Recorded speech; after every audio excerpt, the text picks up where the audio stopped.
What's up, schmucks? 2024 is finally over. What a year. I would imagine it was a bit of a mixed bag for everyone, but I had a pretty terrible year, especially towards the end. And while I'm glad it's over, it doesn't really matter because time is just a concept and I have to keep living and dealing with my problems no matter what year it is. Anyway, I'm gonna forget about all of that and reflect on my 10 favorite movies from 2024. There were quite a few great movies this year, and I had intended to review them all. I think I even promised to do that, but at some point I just stopped doing it. Going forward, I think I'm going to post discussion videos about new releases I see. Maybe I'll record them in the car, I'll get home and turn on the microphone and yap. But I just can't keep editing videos that way. I need to prioritize turkey bites and video essays and really focus on that. But alright, enough of that. Let's get into my favorite movies from 2024.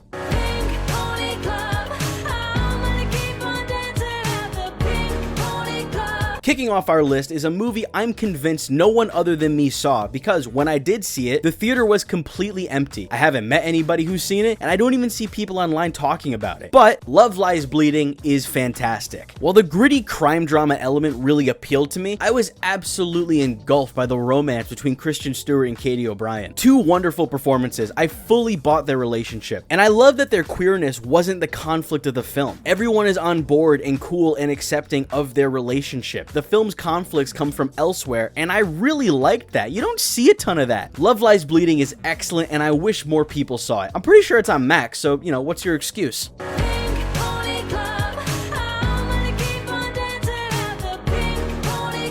Something I have made abundantly clear this year is my unyielding love for cum. Oh my god, I love cum. Just shower me with cum like there's no tomorrow. I'm talking about the classic Universal monsters. Duh. And we got a really solid cum movie back in February with Lisa Frankenstein. I loved Lisa Frankenstein when I saw it, I loved it when I rewatched it, and I love it now. This movie is delightful. It is campy, it is cheesy, it's funny, it's endearing, it's beautifully shot, and is carried by great performances from Catherine Newton and Cole Sprouse, of course, but also Liza Soberano, who is amazing. Another movie nobody saw except for me, but goddamn did I love it.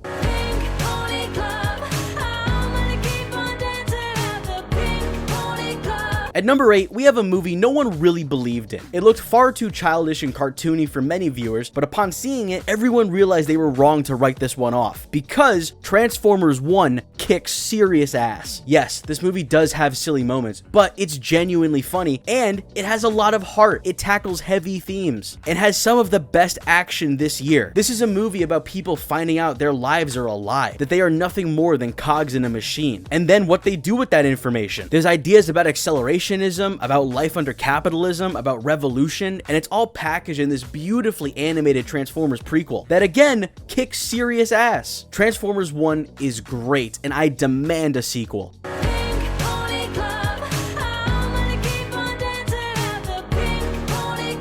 This might be the most divisive movie on my list, but not for any meaningful reason like ideology or politics. The debate simply comes down to whether or not this movie blows. But I think it rips. Civil War. Civil War is the piece of media with the most centrist, moderate stance on politics I've seen since Falcon and Winter Soldier. But I don't care, man. This movie kicks ass. The action in this movie is visceral and brutal and so engaging. I locked in so hard for the Battle of DC, man. I barely blinked the entire third act. But this movie tells a human story about what happens to average people in the face of devastation. A story of two characters who basically swap life paths by the end. And a cautionary tale about war and bloodshed not being the answer we seek. I loved Civil War. I don't think it's as poignant or deep as the movie wants to be, but I do think it's great, and I liked it enough to buy a physical copy. And that's gotta count for something.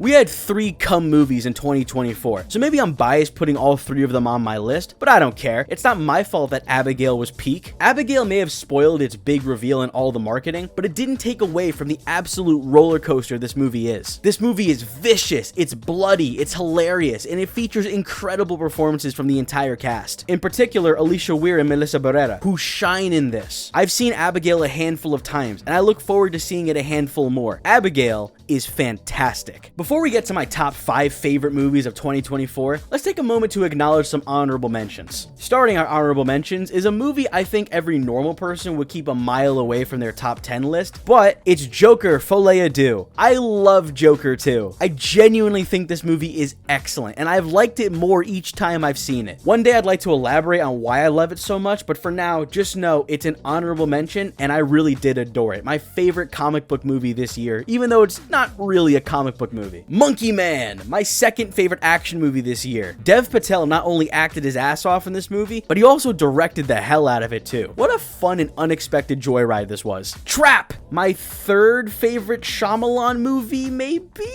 This movie has a lot going for it, but honestly, Josh Hartnett is the draw here. Possibly a career best performance paired with some excellent tension. Trap was really great. And finally, I'm not embarrassed to say a handful of movies made me cry this year. I've realized the older I get, the more easy it is for me to cry in movies, but none of them made me cry like We Live in Time. I held out for most of it, but the last 10 minutes broke something inside me. This movie really isn't anything special, but Andrew Garfield and Florence Pugh make this more than it truly is. And for their performances alone, it's a movie I won't be forgetting anytime soon. Alright, let's get on to my top 5 favorite movies of 2024. The 5 that really matter.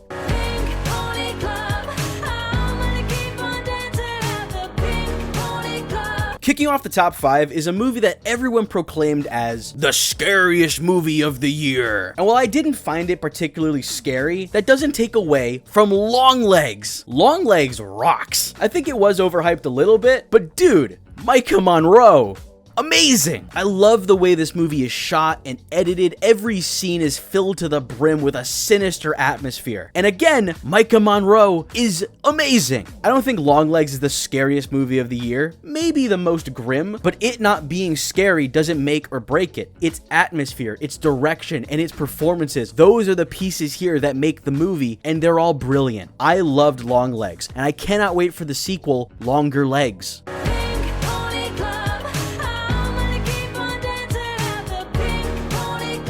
I said it earlier, but it really is a treat. Every Universal monster movie that released this year ended up in my top 10. Now, if you've been here before, you know how much I love Cum, so it might seem like I'm a little biased, but I think they each just offered me something unique and truly spectacular. And keeping with unique and spectacular, Nosferatu. Nosferatu is probably Egger's best film yet, and boy, what a film this is. It is dark and bleak, but also beautiful. This movie is a stunner, and it is paired with some disgusting sound design. Every performance here is fantastic. Lily Rose Depp, amazing. But the performance that really impressed me was Bill Skarsgård as Orlok. Horrifying. That's the only word to use. He's fucking horrifying. This is probably the most accurate adaptation of Dracula we've ever gotten, and as a Cum fan, boy did I like that. I adored every single second of Nosferatu. I've seen it twice at the time of recording, and I cannot stop thinking about it. As soon as I got out of the theater, I knew it was top 5. Just wow.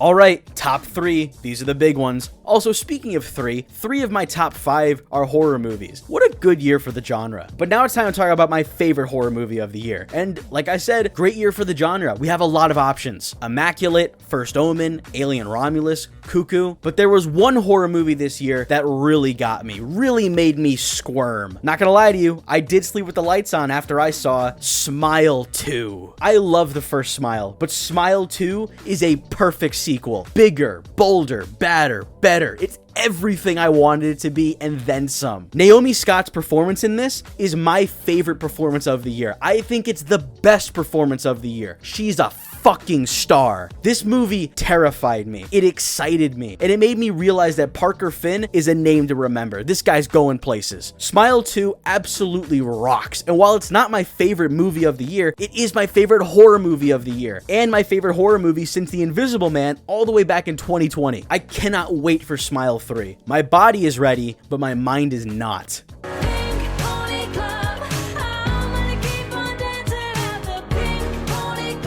At number 2, we have the action spectacle of the year. A film that had me gripping the arms of the chair. A film that had my jaw dropped for a solid third of the runtime. A film that I knew I was going to love, but I didn't expect to love it as much as I did. This film is Furiosa. Furiosa is probably my favorite Mad Max movie, probably my favorite prequel ever, and probably Anya Taylor-Joy's best performance. This movie kicks all the ass. Every action beat is incredible, and this has some of George Miller's best work as a director. Also, what a performance from Hemsworth as Dementis. Absolutely stellar. I hated this guy. I did a review on this movie that nobody saw, so if you're interested on more of my thoughts, go check that out. But Furiosa is phenomenal, and I absolutely loved it. It is my second favorite movie of the year.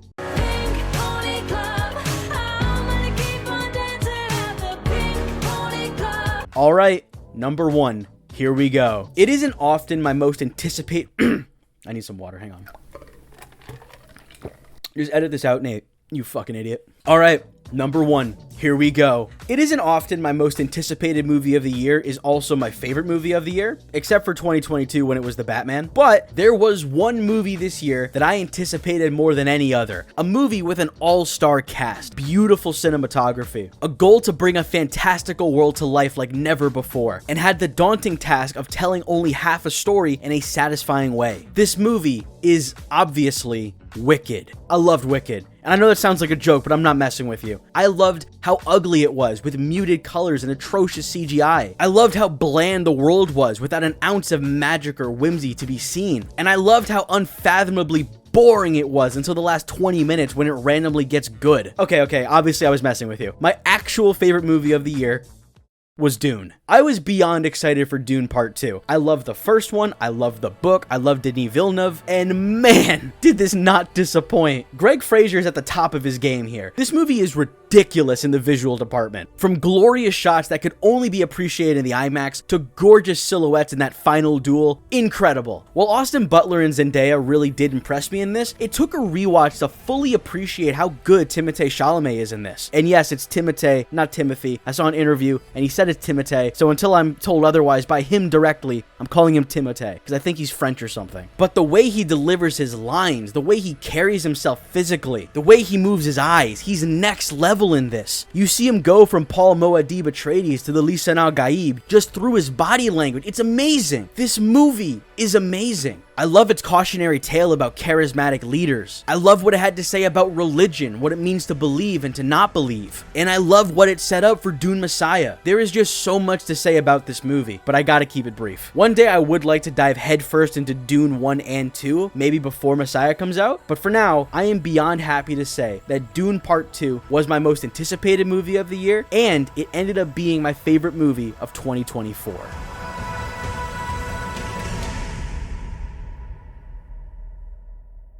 And that's it. While I can't say I'm looking forward to 2025, I can say that I'm glad 2024 is over. What a fucking year. But I hope you're going into the new year refreshed and ready. I hope you're happy, I hope you're healthy, and I hope you're ready for what the new year's gonna throw at us. But this has been Roast Turkey. I love you all, my schmucks, and I sincerely thank you for watching if you're still here. Goodbye.